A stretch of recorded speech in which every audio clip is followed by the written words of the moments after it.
إلا رحمة للعالمين صدق الله العلي العظيم اللهم صلى الله عليه وعلى آله وأصحابه وبارك شكري عليكم بسم رب العالمين আজকে 2023 ইসলামী আন্দোলন বাংলাদেশ জাতীয় সম্মেলন আপনারা উপস্থিত হয়ে আজকে ইসলামী আন্দোলনকে শুধু বাংলাদেশের তামাম দুনিয়ার মধ্যে আপনারা আজকে পরিণত করছেন।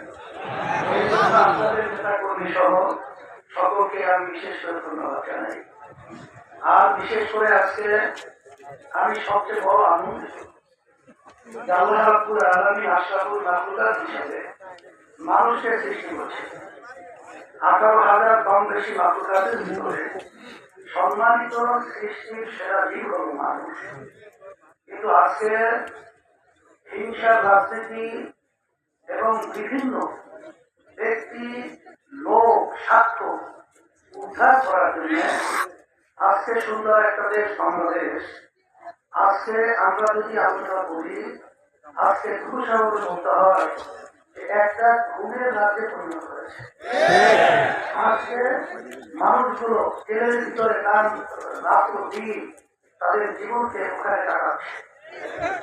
এই সমস্যাগুলোকে সমাধানের জন্যই আল্লাহ রাব্বুল আলামিন তার রাসূলকে দুনিয়াতে পাঠিয়েছিলেন। এই সুসংবাদ দিয়ে আমার রাসূলকে আমি দুনিয়াতে কেন পাঠালাম? শান্তি দূত হিসাবে। যার বাস্তবতা আপনারা লক্ষ্য করেছেন যে যখন নাকি আল্লাহ রাসূল সাল্লাল্লাহু আলাইহি ওয়াসাল্লাম আরবের বুকে আসছিলেন, তখন বাপ তার জ্যান্ত মেয়ে সন্তানটাকে অর্থ করিয়া জ্যান্ত অবস্থায় চাপা মাটি দিয়ে মেরে ফেলেছিল। শুধু তাই না, বংশত্ব যে এক গ্রুপ আর এক গ্রুপকে হত্যার প্রতিশোধ যদি না নিতে পারত, তখন তারা ওসিয়াত করে দিত যে আমি পারলাম না, আমার বংশধর তোমরা এই হত্যার প্রতিশোধ দিতা। আপনারা লক্ষ্য করেছেন যে এই ইতিহাসের সবচেয়ে যেটাকে বলা হয় অন্ধকারের যুগ, এই অন্ধকারের যুগ থেকে পরিত্রাণের জন্য রব্বুল আলামিন তার রাসূলকে দুনিয়াতে পাঠিয়েছিলেন শান্তির দূত হিসাবে। এই ইসলামী আন্দোলন বাংলাদেশ এমন এক স্থিতি আন্দোলন লালন করে যার মাধ্যমে এই সব শ্রেণীর মানুষকে শান্তির ছায়া করে নিয়ে আসার একটা প্রক্রিয়া হিসাবেই এই বাংলাদেশের ভিতরে আজকে আমাদের প্রধান সৈয়দ ফজলুল করিম রাহমাতুল্লাহি আলাইহি তিনি ঐতিহাসিক এক ঘোষণার মাধ্যমে তিনি জানিয়ে দিয়েছিলেন যে মানুষ আশরাফুল মাখলুকাত, মানুষ কেন হিংসার বশত হয়ে একজন আরেকজনকে খুন করবে রাজনীতি মানুষের কল্যাণের জন্য, কিন্তু রাজনীতির মাধ্যমে মানুষকে হত্যা করা হয়, মানুষকে নির্বিচারে জেলে তার জীবনকে ধ্বংস করতে হয়, এর জন্য রাজনীতি হয়। ঠিক আপনারা লক্ষ্য করেছেন।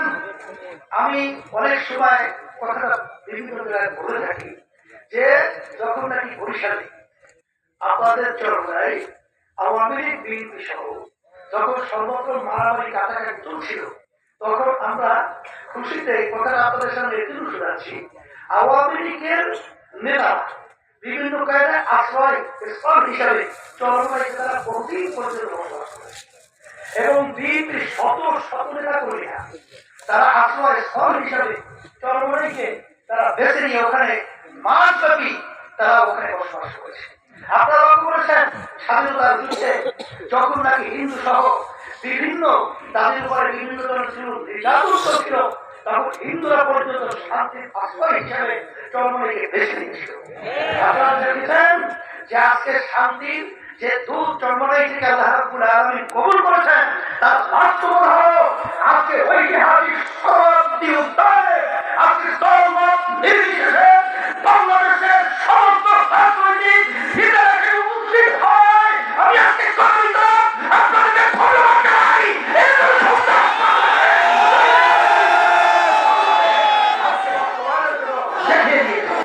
এবং সবাই আজকে বাংলাদেশের ভিতরে ইসলামী আন্দোলন বাংলাদেশের প্রতি তাদের একটা আন্তরিকতা, তার বাস্তবতা আজকে এই শরণার্থী উদ্ধার ঐতিহাসিক এই জাতীয় সম্মেলনে প্রমাণিত। বাংলাদেশের মানুষ শান্তি চায়, শান্তিতে থাকতে চায়, ইসলামী যে আদর্শ ছাড়া শান্তির কোন বিকল্প পথ নেই। আমি বলবো ইসলামী আন্দোলন বাংলাদেশ আল্লাহর খাস মেহেরবানিতে আপনাদের দোয়া এখন কিন্তু একটা ছোট্ট দল নয়। বাস্তবতা আমরা বলছি যে বিভিন্ন জাতীয় নেতৃত্ব করে গেছেন, তাই যদি বলেই থাকেন এখন আমাদের কাজ কি? আজকে রংপুর সিটি নির্বাচনে আপনারা লক্ষ্য করেছেন যে রংপুরবাসীরা যেভাবে ইসলামী আন্দোলনকে আন্তরিকভাবে তারা পছন্দ করে, তারা যেভাবে ইসলামকে সম্মানিত করেছেন, আমি ধন্যবাদবাসী রংপুরবাসীকে ধন্যবাদ জানাই।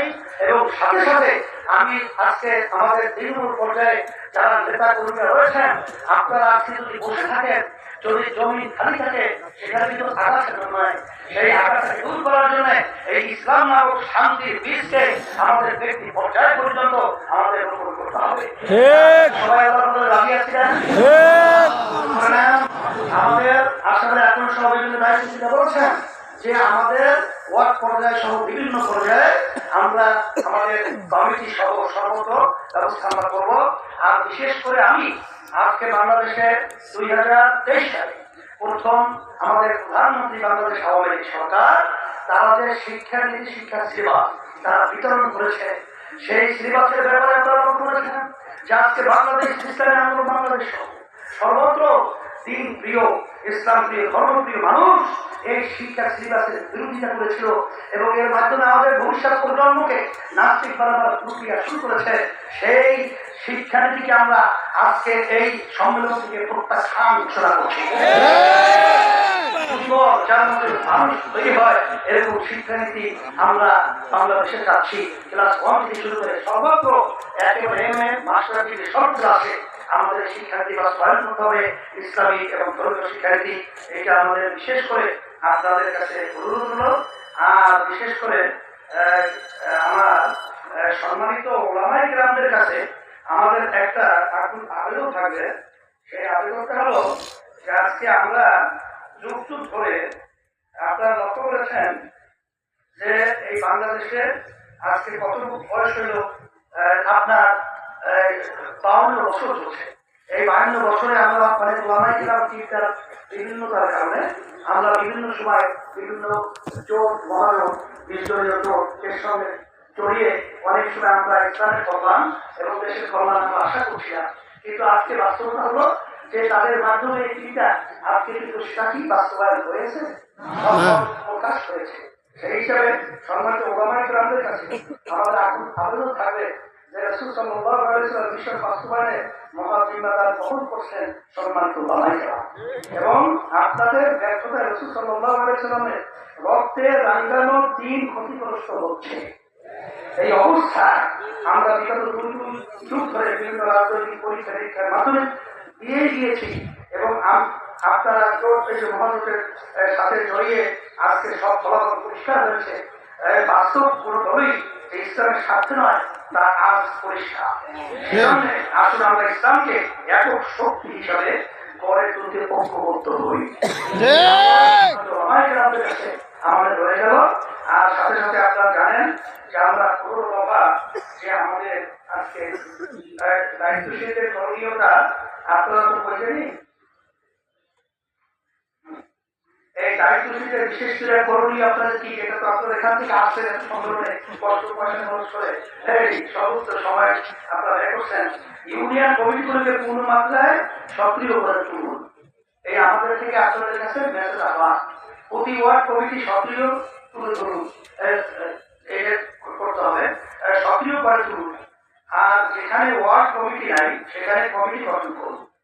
আর প্রশিক্ষণ ও তারবিয়াতের মাধ্যমে দলীয় বক্তব্য আদর্শ প্রতিজন কর্মী আত্মস্থ করে নিন এবং তা জনমানুষের মাঝে ছড়িয়ে দিন। আর ভোটার তালিকা ধরে ধরে ভোটার ভাগ করে নিন এবং আপনার দায়িত্বে থাকা ভোটারদের যে কোনো মুহূর্তে মন জয় করতে চেষ্টা করুন। আর কোনো এলাকায় লোক না থাকলে পাশের ওয়ার্ড ও ইউনিয়ন থেকে লোক নিয়োগ করুন। এলাকার মানুষের সাথে মিশে যান। যে কোনো আনন্দ উৎসব বেদনায় জনতার সাথে একাকার হয়ে যান। আর আমাদের দাওয়াত সর্বজনীন, তারপরেও এলাকার প্রভাবশালীদের জন্য বিশেষ দাওয়াতি কাজ পরিচালনা করুন। এখন থেকেই ভোট সেন্টার ভিত্তিক কমিটি পরিকল্পনা করে রাখুন। আর নারীদের মাঝে দাওয়াতি কাজ বৃদ্ধি করুন। প্রতিটি শাখায় আলাদা করে মহিলা ইউনিট গঠন করুন। ইউনিয়ন এবং ওয়ার্ড পর্যায়ে সকল সহযোগী সংগঠনকে সক্রিয় করুন। নিজেদের মধ্যে কোনো ধরনের বিবাদ ও ভুল বোঝাবুঝি থাকলে তা মিটিয়ে ফেলুন। কাঁধে কাঁধ নিয়ে কাজ করুন। পেশাজীবীদের মাঝে দাওয়াতি কাজ বৃদ্ধি করুন। আলহামদুলিল্লাহ, আজকের সম্মেলনে আমাদের দাবি যে কোনো মূল্যে দ্রব্যমূল্যের ঊর্ধ্বগতি রোধ করতে হবে। বাজার কারসাজির সাথে জড়িতদের আইনের আওতায় আনতে হবে। দেশে মদ ও সকল ধরনের মাদক দ্রব্য নিষিদ্ধ করতে হবে। শিক্ষার সকল স্তরে ধর্মীয় শিক্ষাকে বাধ্যতামূলক করতে হবে। পূর্ণ ও আবাসিক বিষয় হিসাবে গণ্য করতে হবে। আর কালান্তরিত সকল মুসলিম আলেম এবং রাজবংশীকে মুক্তি দিতে হবে। জাতীয় নির্বাচনের তফসিল ঘোষণা করে জাতীয় সংসদ ভেঙে দিতে হবে। সকল নিবন্ধিত রাজনৈতিক দলের মতামত নিয়ে নির্বাচনকালে জাতীয় সরকার গঠন করতে হবে। ঘোষণার পর থেকে নির্বাচিত সরকার ক্ষমতা গ্রহণের পূর্ব পর্যন্ত সশস্ত্র বাহিনী মোতায়েন করতে হবে এবং নির্বাচনের দিন সশস্ত্র বাহিনীর হাতে বিচারিক ক্ষমতা দিতে হবে। নির্বাচনের সকল দলের জন্য সমান সুযোগ তৈরি করতে হবে। রেডিও, টেলিভিশন সহ সকল বেসরকারি গণমাধ্যমে সবাইকে সমান সুযোগ দিতে হবে এবং রাজনৈতিক দলের নেতা কর্মীদের বিরুদ্ধে সকল ধরনের হয়রানি বন্ধ করতে হবে। আর দুর্নীতিবাজদেরকে নির্বাচন অযোগ্য ঘোষণা করতে হবে। নির্বাচনে ইভিএম ব্যবহার বন্ধ রাখতে হবে। রাজনৈতিক স্থিতিশীলতা, জাতীয় সংহতি ও কার্যকর সংসদ প্রতিষ্ঠায় জাতীয় নির্বাচনের সংখ্যানুপাতিক প্রতিনিধিত্ব পদ্ধতি PR নির্বাচন ব্যবস্থা প্রবর্তন করতে হবে। আচ্ছা, এই গণমাধ্যম নিয়ন্ত্রণের উদ্দেশ্যে বিতর্কিত ডিজিটাল নিরাপত্তা আইন বাতিল করতে হবে। আর সকল রাজনৈতিক দলের জন্য সভা সমাবেশ সহ সংবিধান স্বীকৃত সকল রাজনৈতিক কর্মসূচি ও বাক স্বাধীনতা উন্মুক্ত করতে হবে। আর বেকারত্ব দূরীকরণে শিক্ষা ব্যবস্থার আমূল সংস্কার করতে হবে এবং আসল সমাধান হিসাবে বেকারদের বেকার ভাতা প্রদান করতে হবে।